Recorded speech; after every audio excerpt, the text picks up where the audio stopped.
Sophie Medlin. Hello and welcome to the Thriving Startup podcast. How are you? It's so lovely to have you on the show today. Thanks, Charlotte. It's really nice to be here. Thank you very much for having me. Yeah, I've had a busy week, but it's nice to be here. I think everyone's having a busy week at the moment, aren't they? The run up to Christmas as we're recording this podcast, it's just crazy, isn't it? I think so, yeah. And I think we're all trying to sort of get ready for that wind down time and get ready for the time off. So we're trying to get everything done before Christmas as well, aren't we? Yeah, absolutely. It's a crazy, crazy time. So we're here to discuss your new wonderful business, and that's October. So can you tell us a bit more about that business, Sophie, please? Yeah, of course. So it might help for some context. So I'll tell you a bit about my background first. So I'm a dietitian. I've been a dietitian for nearly 20 years. I run a number of companies within the dietitian space, including a clinic where I see patients. And also I manufacture and design supplements for different companies. And I've always done a lot of corporate wellness. I've been lucky enough to do some TV work. And then October was born, and October is linking together luxury lifestyle concierge, which is amazing events, hotels, making sure that people have all of their lifestyle things lined up. And we want to incorporate, or we are incorporating wellness into that. So we recognize there's a real gap for people who are high net worth individuals looking to expand their wellness from just their, retreat holiday that they go on once a year into their everyday life. So it's sort of the difference, I would say, between booking a restaurant for somebody and booking a restaurant, as well as making tailored and specific recommendations on what would be the best things for them to eat based on their biological data and the research that we've done and the understanding we have of that person's health.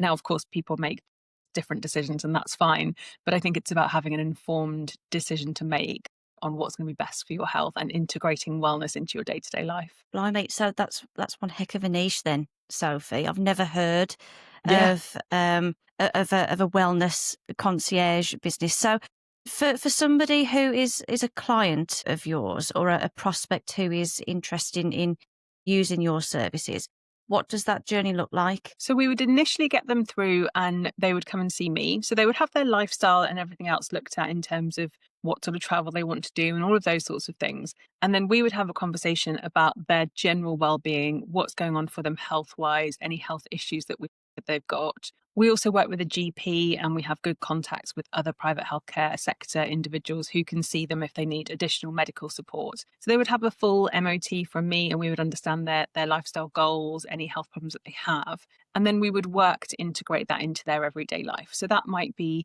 making sure that their holidays are supportive of their wellness needs. We can use their health tracking apps that they might use already or wellness tech to ensure that we're sort of getting things right for them.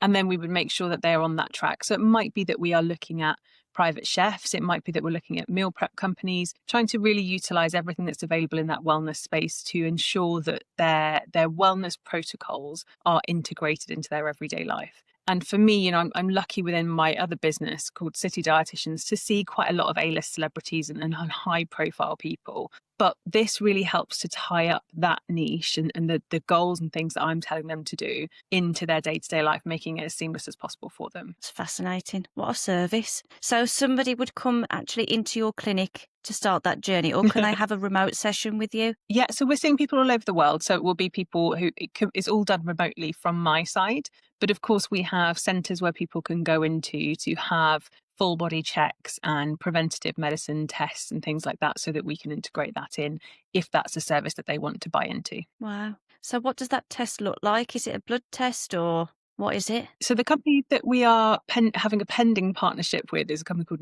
Neco, who do a Yeah. full body scan that looks at your arteries, it looks at your telomeres, which tell you about your biological age. It looks at all the things that you would expect in kind of skin aging and things like that, but also blood tests and all the tests that you would expect, blood pressure, all of those markers that you would want. And it's not to say we're diagnosing anything, but it is to say, actually, these are the things that in the next 5 years could become a problem if we don't look at them now. So that gives us a really good picture of somebody's health and a baseline for them. And most of those things are reversible. So people can go back every year and have things checked and make sure that things are going in the right direction to optimize their health for the long term. People who are high net worth individuals, and everybody really now is very interested in longevity and making sure they can make the most of their retirement and all these sorts of things. And I think it's all part of that picture. If you have the money to invest in your health, now is a great time to be doing it. Yeah. Absolutely. I couldn't agree more, actually. I mean, the wellness space seems to be booming at the moment, and I don't think it's going to slow down at all anytime soon. So I think the services that you currently offer outside of the October business, I think certainly will definitely increase in demand as more awareness of how important your own personal wellness and your family's wellness gets into play. So I'm really excited actually to start following your journey with this business, because it's such an Thank interesting you. niche. It's very interesting to talk about, and particularly with your background with your other businesses as well.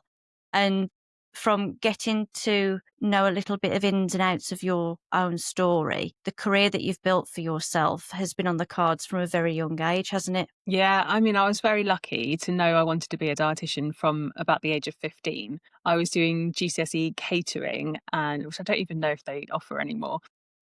And we did a module on celiac disease and taking out things from the diet and adjusting the diet. And my catering teacher was a nutritionist herself and said, "Oh, I think you should have a look at this. I think you might be interested in it." And before that, I hadn't even considered sciences or anything in the kind of medical space. So I felt very fortunate that she mentioned that to me, and it's shaped my entire career. Of course, at 15, I had no idea what a dietitian did or what that would look like for me. And I've been very lucky to do a lot of things within the nutrition space. So I was in the NHS. So dietitians are the only regulated healthcare professionals that are allowed to work within the nutrition space. So and also to work in the NHS. So I did 8 years in the NHS. I was then an academic for 5 years at King's College in London, where I was researching and lecturing on the nutrition and dietetics programs there. And then I set up my private clinic business, City Dietitians, and everything kind of has branched out from there. And as I say, I've done some media work and all sorts of different things, which has been amazing. And now, of course, launching October. And as someone who doesn't necessarily fit the mold of all the things I've done, I think I'm so lucky to be able to pivot and do lots of different things that keep my mind busy and occupied. It's, if anyone's not heard of what a dietitian does, it is a really fantastic career, and there's so many options available to people. I think for us to understand what is good for our bodies and what can help us to live more of I suppose, a life where we're more content and we're more in control, and we've got better clarity of what works for us as unique individuals is something not to be sniffed at. I think me personally, I've got a really severe nut allergy, so I carry EpiPens with me everywhere. So I have to be very careful of Mm. what I eat. But my knowledge of food and my relationship with food, of what's good for me, it's not it's not where it should be. I feel personally, it's definitely on my radar to invest heavily in, particularly now that I'm in my 30s. I'm a mom, so I have different considerations now of, oh, I've got to keep myself healthy and fit for the sake of my children. And Mm. my children have got their own, diet needs. So I think to have a service like this and to have it more accessible as well. So if you're offering remote sessions, I think it's wonderful. It's fantastic. The opportunity that's out Thank there is you. is is brilliant. And I think it's a really exciting time to be in this space. And it's, unfortunately, in part off the back of the NHS struggling so much. And, people aren't getting preventative healthcare advice from their GPs. They can't carry that load. And so it feels to me like those who have the broadest shoulders and can afford to can take some of that pressure off the NHS and use services like ours at City Dietitians, but also October, to really take their health into their own hands and work forward to try and make sure that they're doing the best that they can do. And, within my City Dietitians company, I see loads of patients pro bono. I do lots of what we call pay what you can clinics. So there's that I like to keep accessible to people.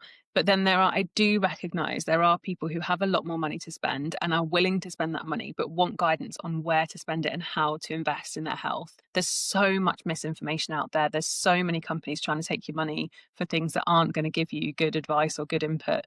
So it's nice to be able to spread across that network really of places where we can make a difference. Yeah, that's a wonderful setup that is with the pay what you can. There's a shift with certain businesses that are starting to go down that route, and it's wonderful because services like this commonly you would think would only serve the elite. You hear people on other podcasts that are very, very wealthy individuals that are talking about this and saying, "Oh, you've got to do this. You've got to make sure that you invest." But then the average man and woman typically can't. So if you've got a business model where you've got accessibility at the center of what you're doing, I think that's wonderful. And I think we need to start to really push that as being a normality for people so that, you know, everybody can benefit. Yeah, I think it's tricky for people who are selling physical products, for example. There is just a cost there with manufacturing, and there's nothing that you can do about that necessarily. But where it's a service industry like mine, particularly Mhm. through my other business, I think there is, I would say is only, in inverted commas, my time that I'm giving. And so, in that sense, I'm willing to give my time to people who can't afford to invest in their health in the way that they would like to, or who've been sitting on an NHS waiting list for a dietitian for 6 months or whatever it might be. If we can help people and make it accessible as much as possible, that to me is, something that I'm really passionate about, while still recognizing that there is another category of individual who does want the more 360 wraparound approach and can afford to invest in it. Yeah. So, what are the common questions that you get asked by a client that comes into the office or books a call with you? It's so variable, Charlotte. It really depends on what they're coming with. So my clinical expertise and what I did in the NHS and what I've done research in and etc. is in gut health. So most of my patients will have things like irritable bowel syndrome, Crohn's disease, ulcerative colitis, conditions like diverticular disease, lots of different bowel related conditions. So their niche is pretty specific. When I'm working with general wellness individuals who are just looking to improve their wellness, often we're talking about supplements. Often we're talking about, are they getting everything they need from their diet? But very often it's also about the general logistics of day to day life. So travel, having to eat from, places that are near your work every day, trying to fit in making healthier choices within a lifestyle that's maybe quite sociable. Maybe there's some social drinking that feels important. There's lots of different things in people's lifestyles that sometimes people think is a blocker to being able to eat well on a regular basis. And in reality, with some small changes and not feeling restricted, we can make some practical differences, even if it's as simple as taking some food with you to the airport so you're not relying on, airport food that's not so good for you, or picking Yeah. things up from the airport before you get on a flight to make sure that you've got the food that suits you best. And you must be so used to all this stuff with your nut allergy because it's never easy, is it? But there's things that we can all do that just get out of our own way in order to make our health optimize, in order to make health optimization easier for us. And I think having regular check-in calls with these people is really helpful. So it's like, what's the week ahead looking like for you? How can we make sure that we are able to make the best decisions on these days? So many of us and almost everybody is just flying by the seat of their pants all the time, especially when we are in high pressure jobs and things like that. So taking a step back from that and doing a bit of a planning around your wellness. Is there time for you to take some time out? Can we make sure that we are getting some sort of meditation or calmness into your day? What can we do to give you some stillness? How can we come away from the stress? And how can we optimize that diet on the days that you're away? Do we need to get a personal trainer or an online personal trainer? Can we put that in your diary? How can we make that all happen? Those are the sorts of things that we get and that need to be addressed in order to sort of try and get things moving in the right direction for people. Yeah. It's so nice when you work in the service industry, when you can provide a tailored service to somebody. Somebody comes into your office or they book a call in with you and they say, right, I have this problem, or I think I have this problem. These are the goals that I want to achieve. Please help me. And we in Mhm. the service industry, when we can put together that's something that's tailored and unique and centered around that individual in mind, it makes you feel good. Well, it does for me personally. I'm not sure if you agree. And it certainly helps to keep the momentum going with the job satisfaction from your side. Do you feel that that's the same for you? Yeah, absolutely. I mean, seeing people go from struggling sometimes even to leave the house with a bowel problem, for example, to living a free and normal life, people feeling like they can't eat anything on a menu when they go out, to going out and eating dinner and having a good time is so important. But also, just as you say, supporting people to invest in their health and taking them gradually and practically on a health journey that changes their life and increases their longevity and does all the things that they're aiming for is so satisfying. It makes me so happy and proud to do the work that I do. And I think, I love food. So it's never restrictive or you can never eat this. Obviously, it's slightly different for you, Charlotte, but there are certain, Yeah. there's always things that people can eat, and being positive about the foods that people can eat and encouraging them to enjoy food is such an important part of my work. And I think changing people's minds about what dietitians and nutrition professionals do, from I'm going to tell you to never eat anything that you want to eat, to let's just make healthier eating practical, is lovely. And I feel really proud of the work I do, and my job satisfaction is incredibly high, as you say. Yeah, you can see it. There's a glow and a light with you when you're talking about what you do, and it's so Oh, lovely because people who choose a certain career path and they thrive in it every single day. They wake up and they have the whole, oh, this doesn't feel like work because I'm enjoying what I'm doing. To me, that's everything. Like if you can start a business where you're purpose driven, you love what you do, you're helping people, and it doesn't feel like you're a slave to a particular job. I feel that you're in the territory of just winning at life. And it's yeah. something that I actively encourage and push with my clients. Are you just doing this just for the money, or does this actually mean something to you? And what you've shared with us, Sophie, so far is just it's so refreshing to speak to business owners that still live and breathe everything that they're passionate about and have turned it into something that they can draw an income from. So good for you completely. Thank Absolutely. It's you. wonderful. Thank you. I feel so lucky to be able to monetize something that I'm so passionate about, and something that comes, relatively easy to me. I feel very lucky for that. And it's, that is in part because of the decades of experience that I've got in the space, but also just because I'm so interested in it all myself, that it's easy for me to go down rabbit holes and understand things and investigate things and come out the other side with educated answers on them. And nutrition is such a complex subject matter, and it can seem, we all see people on podcasts or, even in the papers and wherever else spouting things. Social media is the worst for it, spouting things about Hmm. nutrition that are just not true and that just are too good to be true often, or too negative and not nuanced enough. And to have the background that I've got, and to actually have come up in the space before nutrition really took off and before people were really interested in it, to have a voice of authority in the space that people are so interested in now is really, some of that is just luck. Charlotte's being in the right place at the right time and being interested in something that suddenly everybody else is interested in. But I'm very Yeah. grateful for that, and I love it. And speaking to your point, I remember sitting in on some pitches for financial investment into companies, and I could hear there were some young men who'd just come out of university pitching to get some money to create supplements for the menopause space. And I just thought, you've got Yeah. no idea about menopause. You don't really care about menopause. All you've seen is this opportunity and this financial opportunity. And I get it. But unless you're passionate about it, how can you possibly create good products or services for something that you have no experience or real interest in? Some people are completely motivated by money, and that's fine. And maybe they Mhm. can still be passionate about it, even though they've got no personal interest or life experience in that topic. But I think it's really, everything comes together when someone is really personally invested, interested in the subject matter, and can Yeah. see a gap and can make a difference. I agree. When you're speaking to that person as well, their eyes are different. If there's a core purpose within them, they're exuding that passion from the face changes. If they're just there for the money, it's almost like the soul has been removed. There's something there that's not quite, Yeah. you Yeah, can't I quite agree. connect.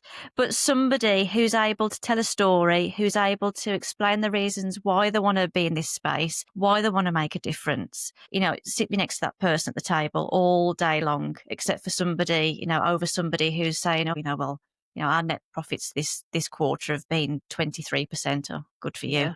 Great. What's new? Yeah, I Tell me totally something agree. I that's totally interesting. agree. Anything, yeah, anything that you're passionate about, I love to hear about because it's so interesting. I think that's one of the reasons why I love my job, is because I get to hear about people's whole lifestyles and their jobs and the things they do. And, I'm fundamentally quite a nosy person. So hearing about things that people get up to and the different interesting jobs that they have is great. But I'm not interested, as you say, in how much money they make or anything like that. It's about what people Yeah. are passionate about and what their interests are. The industry itself, is it quite fast paced, or is it one of those industries that once you're in it and you've done obviously the work that you've done in terms of the education, the qualifications that you've got and the experience over your career up until this point. Once you know the knowledge, are you set up? Are you set for life? Or is it something that you have to keep reactively keeping in touch and having to build that knowledge constantly? What's that like? Yeah, great question. I mean, within the nutrition space, the research that's coming out is fast and exciting and interesting. And you do need to keep on top of understanding what the latest research is saying. That's part of my professional qualification, is that I have to stay up to date with things. So going to conferences, making sure that you're reading the latest papers, making sure that you're up to date with changes in practice is a really important part of my job. And, medicine is ever changing and ever evolving. I've seen huge changes in the way that we manage various different conditions during my time as a dietitian.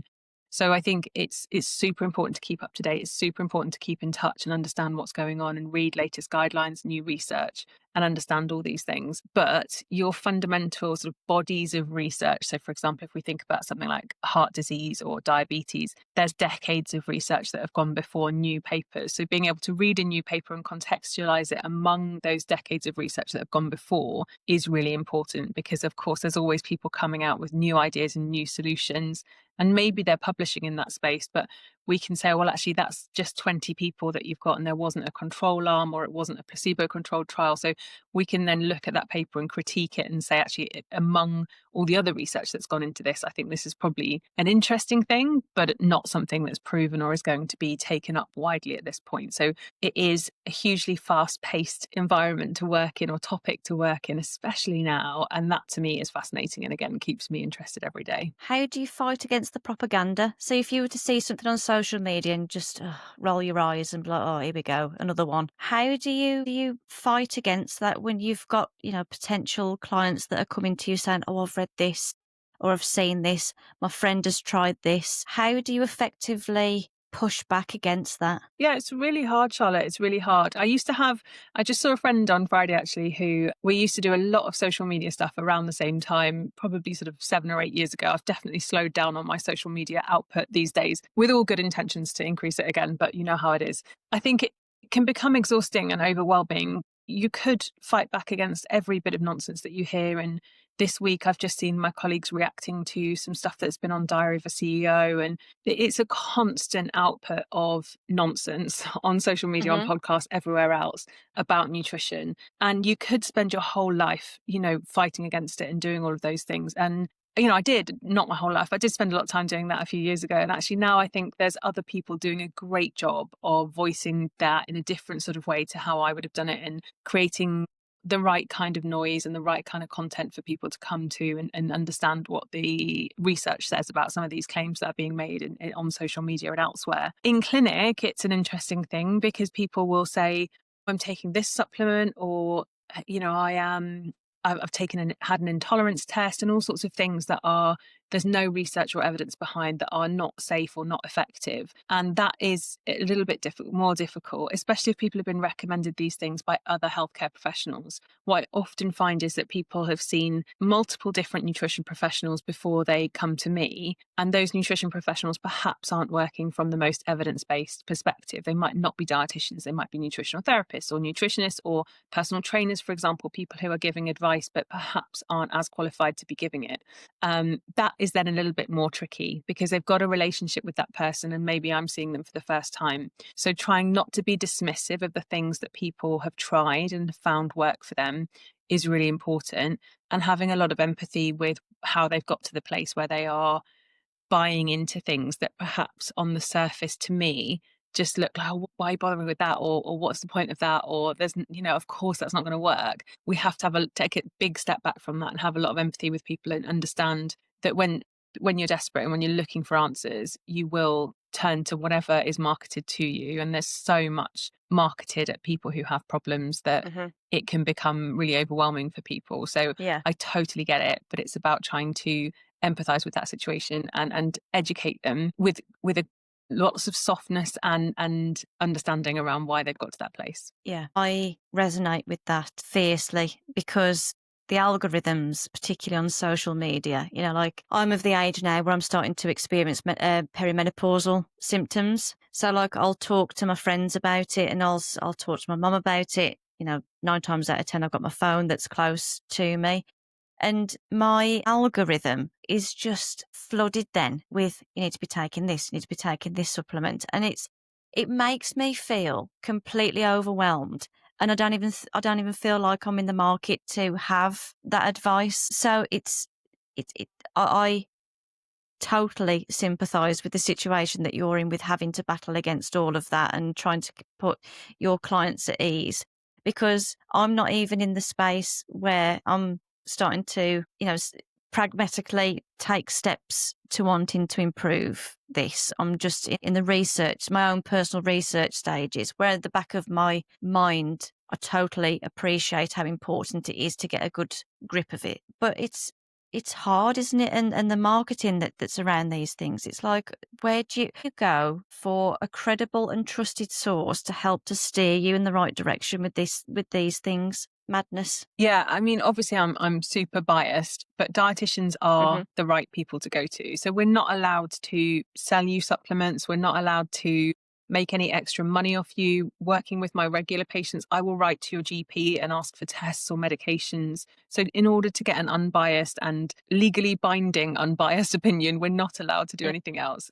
See a registered dietitian because we've got a really good handle on the market. We've got a really good handle on women's health. We've got a good handle on the menopause market, but also understanding that we are looking for solutions. So we are solution focused people who can help you to find the solutions you're looking for without it being something that we are trying to sell you anything apart from our time, basically. And of course, your GP is a good place to go to as well. You can even use AI more sensibly now. So if you say, is there, you can type in the ingredients in a supplement you're being sold, for example, and ask, is there really strong evidence-based information on these ingredients for this particular symptom? And you can generally get a fairly balanced opinion or some fairly balanced information on that. I think, as you say, the algorithm is fierce and takes over your Hmm. life. I really notice if I just watch a video for a couple more seconds, I will get fed more and more videos on that Yeah. topic.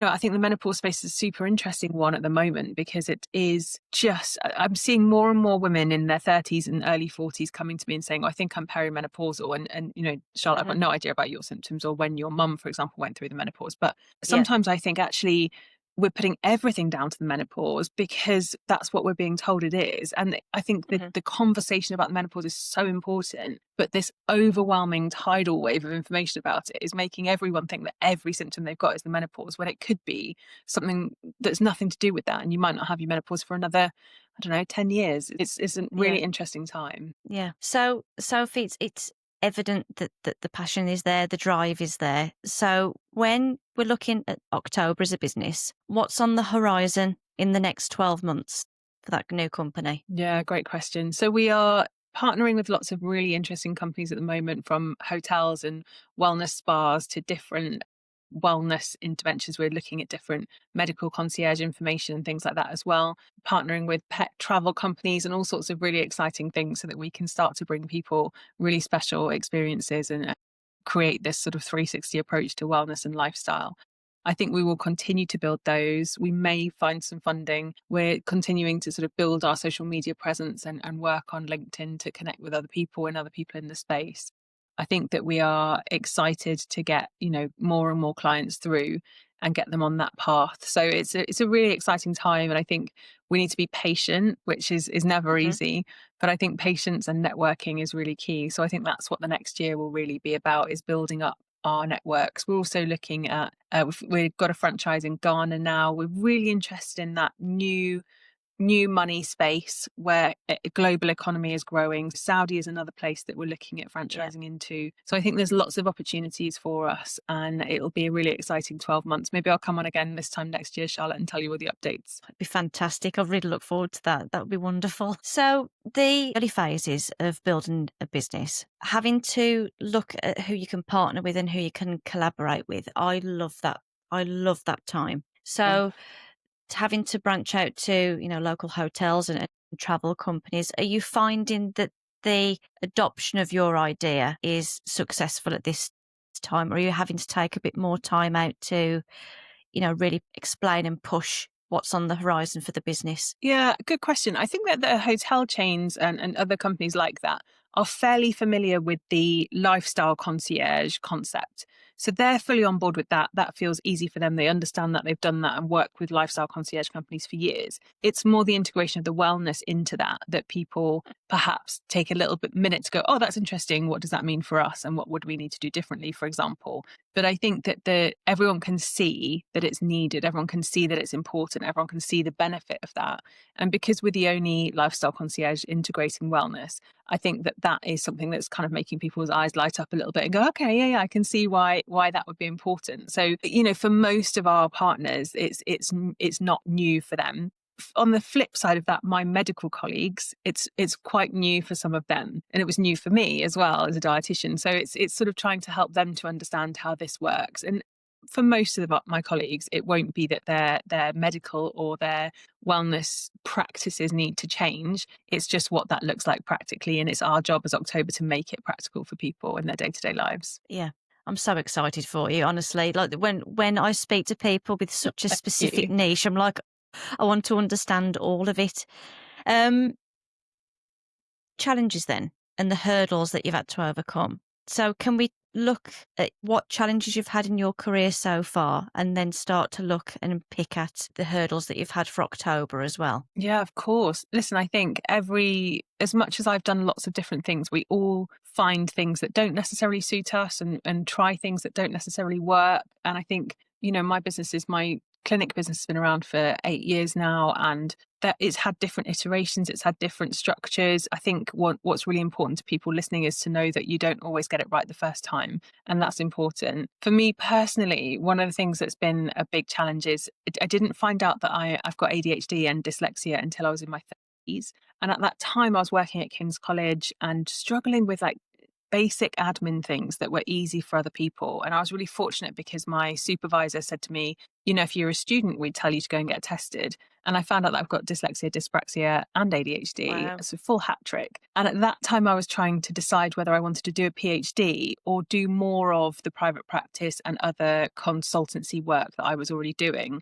And I realized, and I think this is maybe an important thing for everyone to realize, is that you can struggle to do things that you're not naturally good at, or you can lean into the things that you're naturally good at and that you really enjoy, and move forward with those skills that you have. And we all have individual skills and USPs of our own that we can work towards and look at as a career option. I was luckily also working with a therapist at the time who said, well, who are you doing your career? Who would you do a PhD for? Who are you trying to prove something to? And I was like, I think I just want my dad to think I'm smart. And at that point, I was like, well, there's no point in this, right? This is not the path for me.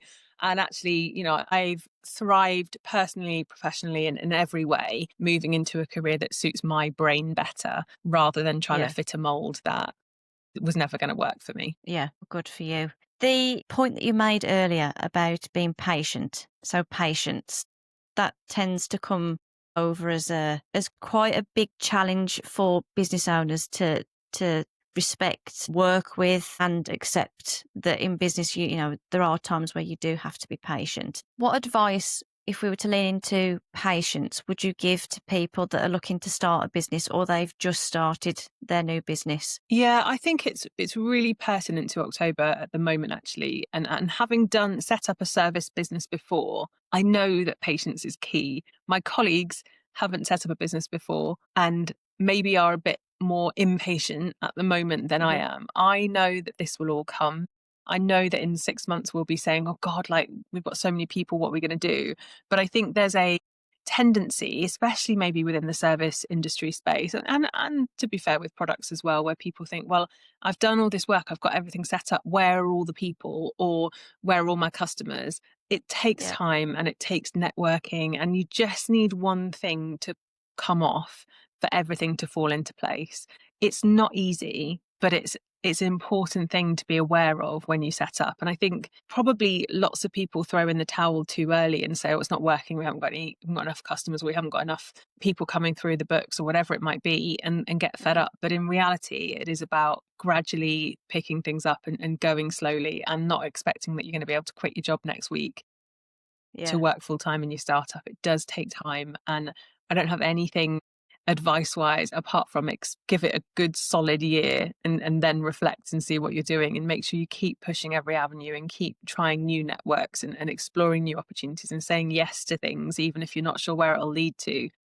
Because actually, the more you say yes and the more you dip into things and try different things, the more you'll have, figure out what that looks like for you in the long term, and you'll pick up people. You don't know where one opportunity is going to lead to next. And I think it's just so important to keep pushing, but be patient in the meantime. Yeah, I agree. The patience is key. And it's, again, go back to social media. It's really difficult when you have got all these wonderful jazz hand stories of people. Oh, I've just made six figures and I only set up my business 6 months ago. And you're like, God, well, I'm barely breaking even and I've been doing it for 9 months. So does that mean that I'm shit? Like the pressure that's there, Yeah. the outside social pressures and what we're exposed to as startup business owners, it really takes its toll. So having that self belief and patience and doing something and building something that, again, you're passionate about is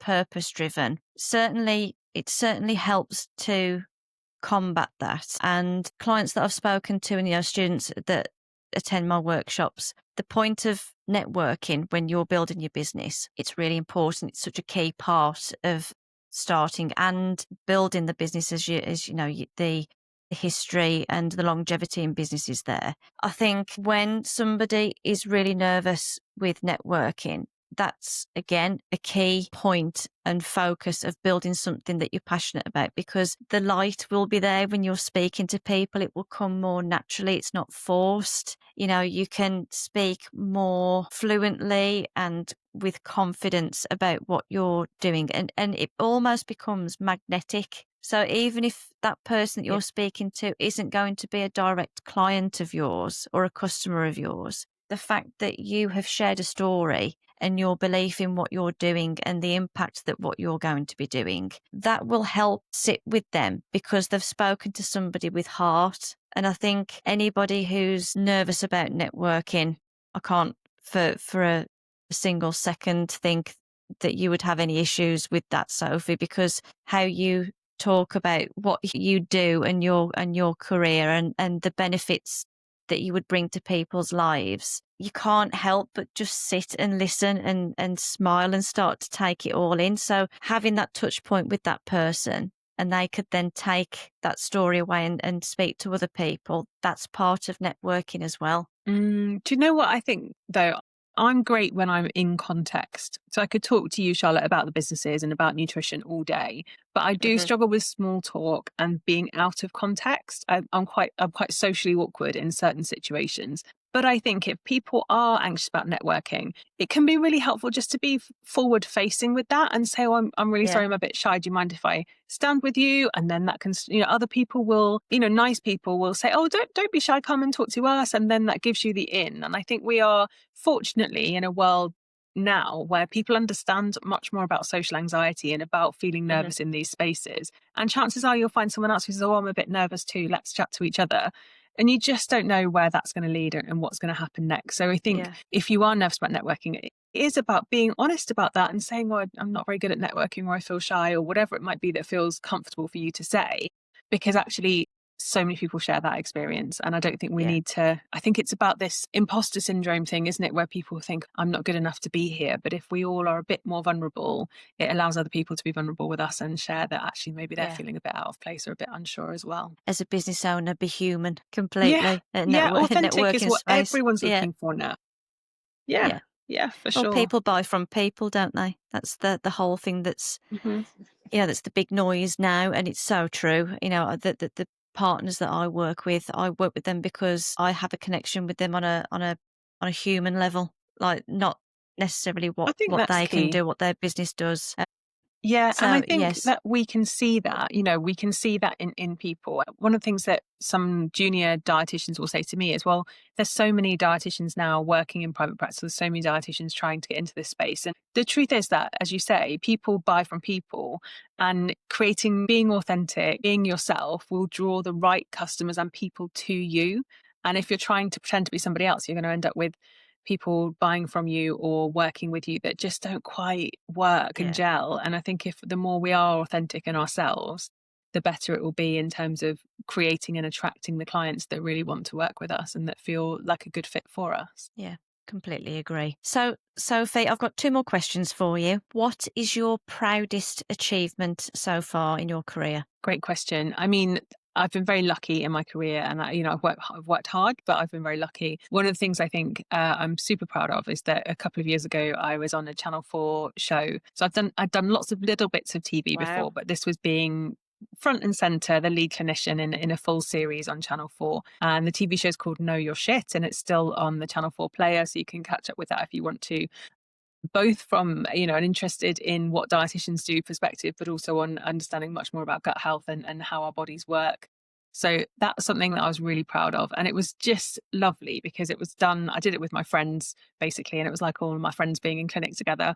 We had so much fun, and it was a really great experience. And obviously, it's been fantastic for business as well. So I think that's probably on my list of proudest things for sure. Yeah, I can imagine that's helped to robust your credibility in the space as well. Yeah, which is so funny to me, Charlotte, because, I've been doing this for nearly 20 years. As I said, I've lectured at King's. I still lecture all over the country. I do all sorts of things in the space. I've done lots of research in the space, lots of things that are make me very credible.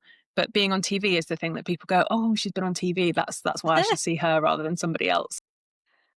It's funny, isn't it? All the things that matter to us, and that we're on a checklist for us.